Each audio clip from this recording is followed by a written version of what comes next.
Assalamu alaikum, Shaykh. No. The third matter which you mentioned is probably husnul dhan towards Allah, right? No. Would you say husnul dhan towards fellow mankind be the fourth matter, or would that be the result of the first three things? I would agree with you that the fourth one, having husnul dhan with Allah's creation, is a result of the third one. Because if you believe Allah will do good for you, how does Allah do good for you? If something, apple fall from the sky, He will do it through people. So if you believe Allah will do good for you, you have good thoughts about people, that people will do good for you. Because people can only do for you what Allah wants them to do.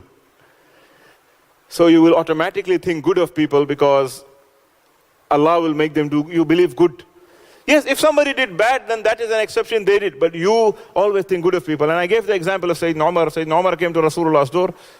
Because Rasulullah thinks good of Allah, he thought good of Umar. He didn't have a bad thought about him. He said, no, don't let him come inside, do anything. So, and to add on to that, one cannot claim that you are thinking good of Allah, husnul zan with Allah, but you have su'u zan, bad thoughts about Allah's creation all the time. Any man you meet, you think he's your enemy. Any person you see him as a threat. Any person, you always think bad about people. No. Think good about Allah's creation.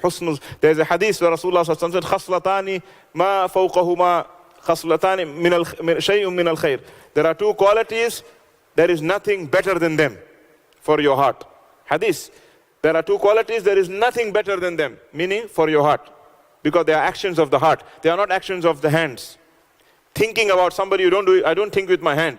I think with my heart, right? The feeling. He said there are two things, there is nothing better than them, meaning for your heart. Husnul zanni billah wa husnul zanni bi khalqih. To think good of Allah and think good of Allah's servants.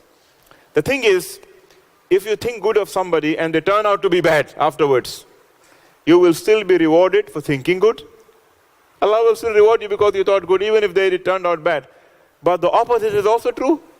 What if you think bad about somebody and they were actually good? Then you are thinking bad about a good man. Rather think good about a bad man than think bad about a good man. Because thinking good about a bad man will not hurt you. Because your heart is clean. You see goodness in people. But thinking bad about a good man, that can hurt you. That can hurt you. So the Sufiya, they say, Kullu man laqayta fal khidru.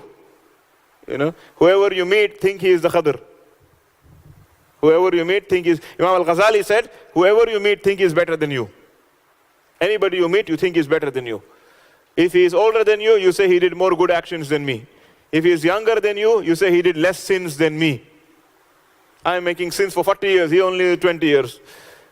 Whoever you see, you think good of them, and that is how you are safe. That's how your heart is safe. Otherwise, your heart is stressed, because if you think bad about people, then you are always, in a stressful state. So these things, of course, they don't happen overnight. We have to work on them.